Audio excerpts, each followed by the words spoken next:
तो चलिए प्यारे बच्चों, गुड मॉर्निंग। और आपका जो है ना फिर से स्वागत है हमारे यूट्यूब के सिंग क्लासेस में।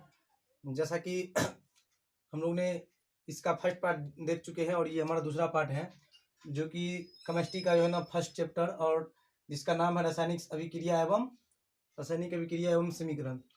तो इसका पहला वीडियो हमने अपलोड कर चुका है और ये दूसरा वीडियो है। तो अगर आपने अभी तक हमारा पहला वीडियो नहीं देखा तो आप हमारे चैनल के नीचे जाइए डिस्क्रिप्शन में, और वहाँ पे आपको पहला वीडियो का लिंक मिलेगा, वहाँ से आप देख सकते हैं। तो चलिए हम आगे बढ़ते हैं बिना रुकावट के और देखते हैं। तो अगला हमारा क्वेश्चन क्या है कि रासायनिक समीकरण लिखने की विधि को लिखे। तो रासायनिक समीकरण लिखने की विधि क्या है कि रासायनिक समीकरण लिखने की निम्नलिखित विधियां हैं।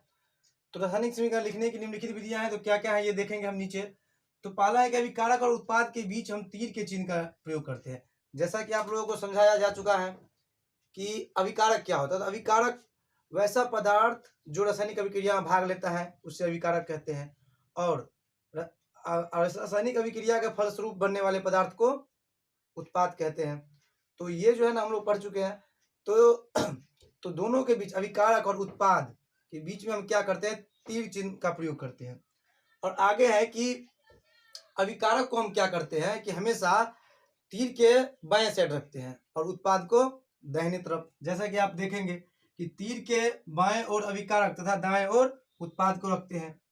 अब अगला पॉइंट यह है कि यदि अभिकारक या उत्पाद दो या दो से अधिक हो, उनके बीच प्लस चिन्ह का प्रयोग करते हैं। जैसा कि मान लीजिए सपोज डैट ये ए और बी कोई अभिकारक है और ये दोनों आपस में अभिक्रिया करेगा, तो इसके बीच हम प्लस का चिन्ह देंगे और ये तीर का निशान है। तो अब क्या करते हैं, मान लीजिए ए और बी अभिक्रिया किया और ये दो पदार्थ का निर्माण कर दिया, एक सी और दूसरा डी। तो हम ये दो अलग अलग पदार्थ का निर्माण किया है, तो इसके बीच में हम क्या करेंगे, प्लस चिन्ह का प्रयोग करेंगे। जैसा कि नीचे आप देख सकते हैं, यहाँ पे भी एक उदाहरण आप लेकर समझ सकते हैं कि जब जिंक और सल्फ्यूरिक अम्ल आपस में अभिक्रिया किया तो जिंक सल्फेट और हाइड्रोजन गैस का निर्माण हुआ। तो वहां पर आप देख सकते हैं कि जब दो अलग अलग पदार्थ आपस में अभिक्रिया कर रहा है तो दोनों के बीच में हम क्या दे रहे हैं, दोनों अभिकारक के बीच में हम क्या दे रहे हैं, प्लस का चिन्ह। और ये दोनों आपस में अभिक्रिया किया तो दो अलग अलग पदार्थ का निर्माण किया, उन दोनों के बीच में हमें क्या किया, जो उत्पाद है उन दोनों उत्पाद के बीच में भी हमने क्या किया, प्लस का चिन्ह दिया। तो यही है कि यदि अभिकारक या उत्पाद दो या दो से अधिक हो तो उनके बीच हम क्या करते हैं, प्लस चिन्ह का प्रयोग करते हैं। तो चलिए हम अगला पॉइंट देखते हैं कि इसके बाद समीकरण के दोनों ओर परमाणु की संख्या समान कर ली जाती है। तो होता क्या है ना कि जब कोई भी रासायनिक अभिक्रिया होता है तो होता क्या है ना, उस टाइम में जो अभिकारक के जो प्रत्येक तत्व होता है और उत्पाद का जो प्रत्येक तत्व होता है उसमें परमाणु की संख्या जो ना भिन्न हो जाती है। उस टाइम हम करते क्या है, उसको समान कर लेते हैं। तो चलिए अगला अब हम देखेंगे कि संतुलित रासायनिक समीकरण और असंतुलित रासायनिक समीकरण।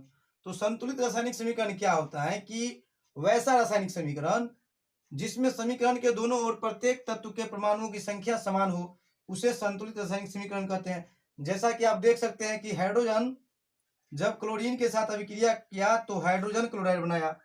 अब यहाँ पे आप प्रत्येक तत्व के परमाणु की संख्या को मिलाइए। जैसे यहाँ पे हाइड्रोजन अगर दो है तो यहाँ भी हाइड्रोजन क्या है, दो ही है। अब यहाँ पे क्लोरीन कितना है, दो है, तो यहाँ पे भी क्लोरीन कितना है, ये दो है। अब दूसरा एग्जाम्पल हम लोग देख लेते हैं कि जैसे यहाँ पे जिंक देखिए, जिंक जो है सल्फ्यूरिक अम्ल के साथ अभिक्रिया किया तो जिंक सल्फेट और हाइड्रोजन का निर्माण किया। तो यहाँ पे जिंक कितना है, एक है, और यहाँ भी जिंक कितना है, एक ही है। अब देखिए हाइड्रोजन दो तो वहां भी हाइड्रोजन दो, और ये सल्फर यहाँ पे एक तो यहाँ भी सल्फर एक, ऑक्सीजन चार गो है तो यहाँ भी ऑक्सीजन चार गो है। तो इस तरह से हम देखते हैं कि संतुलित रासायनिक समीकरण वैसा रासायनिक समीकरण जिसमें समीकरण के दोनों ओर प्रत्येक तत्व के परमाणु की संख्या समान हो, उसे संतुलित रासायनिक समीकरण कहते हैं। जैसे एग्जाम्पल भी आप लोग देख लिए कि दोनों क्या है, तीर के निशान के बाएं साइड और दाएं साइड, दोनों साइड क्या है, प्रत्येक तत्व का जो परमाणु संख्या है वो क्या है, समान है। अर्थात अभिकारक की परमाणु संख्या और उत्पाद की परमाणु संख्या क्या है, समान है। जब अभिकारक और उत्पाद दोनों का परमाणु संख्या आपस में समान हो तो उसी को हम क्या बोलते हैं, संतुलित रासायनिक समीकरण। तो चलिए अब आगे हम लोग देखेंगे असंतुलित रासायनिक समीकरण किसे कहते हैं या असंतुलित रासायनिक समीकरण क्या है। तो चलिए आगे हम देखते हैं असंतुलित रासायनिक समीकरण। तो असंतुलित रासायनिक समीकरण क्या होता है कि वैसा रासायनिक समीकरण जिसके दोनों ओर प्रत्येक तत्व के परमाणु की संख्या क्या हो, असमान हो। जैसा कि आप लोग देख रहे हैं कि वैसा रासायनिक समीकरण जिसमें समीकरण के दोनों ओर तत्वों के परमाणुओं की संख्या असमान हो, उसे असंतुलित रासायनिक समीकरण कहते हैं। जैसे आप उदाहरण में देख सकते हैं कि यहाँ देखिए तीर के निशान के दोनों ओर जो तत्व है अर्थात हाइड्रोजन, तो यहाँ पे हम देखते हैं कि हाइड्रोजन कितना है, 2, ऑक्सीजन कितना है, 2। लेकिन इस साइड देखते हैं कि हाइड्रोजन 2 इधर है, इधर भी हाइड्रोजन 2 है, लेकिन ऑक्सीजन यहाँ पे 2 है, लेकिन ऑक्सीजन यहाँ पे कितना है, 1।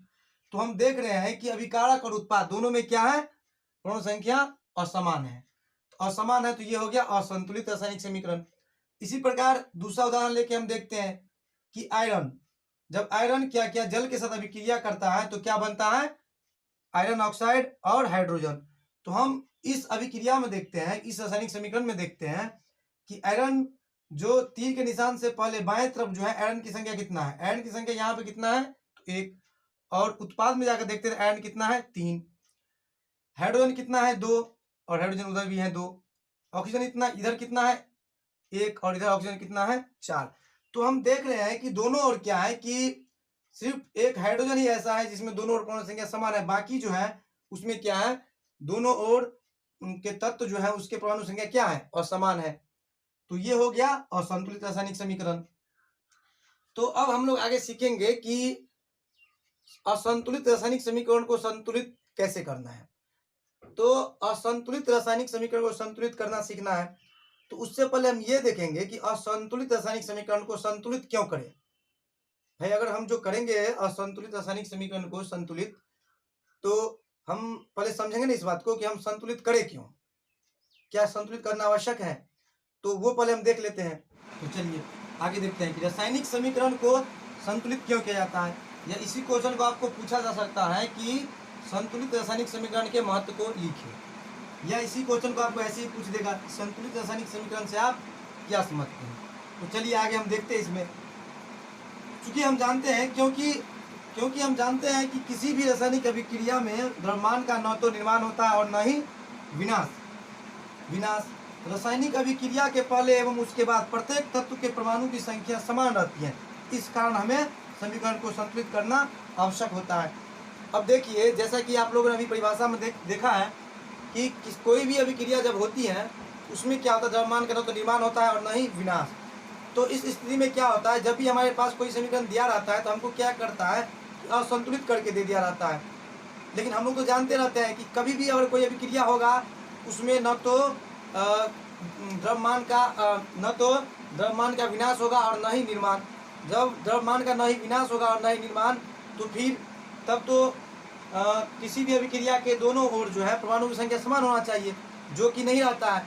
इसी को हम क्या कहते हैं, इसलिए हम करते क्या है कि किसी भी अभिक्रिया के दोनों ओर परमाणु संख्या को समान करने के लिए क्या करते हैं, उसको संतुलित करते हैं।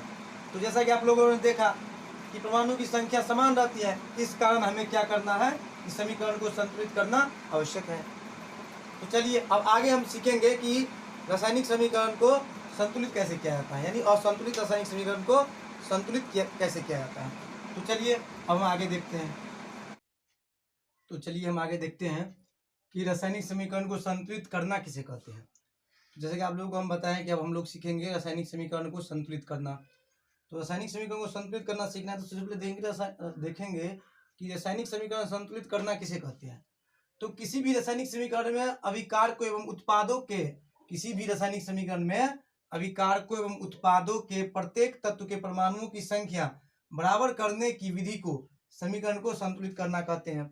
अर्थात पहले भी हम देख चुके हैं कि किसी भी रासायनिक समीकरण में क्या होता है कि अभिकारक अर्थात तीर के बाएं ओर एवं उत्पाद अर्थात तीर के दाएं ओर के दोनों ओर के जो तत्व होते हैं, उस तत्व के जो परमाणु संख्या होता है उनको बराबर करने की विधि को ही हम क्या बोलेंगे, समीकरण को संतुलित करना, रासायनिक समीकरण को संतुलित करना।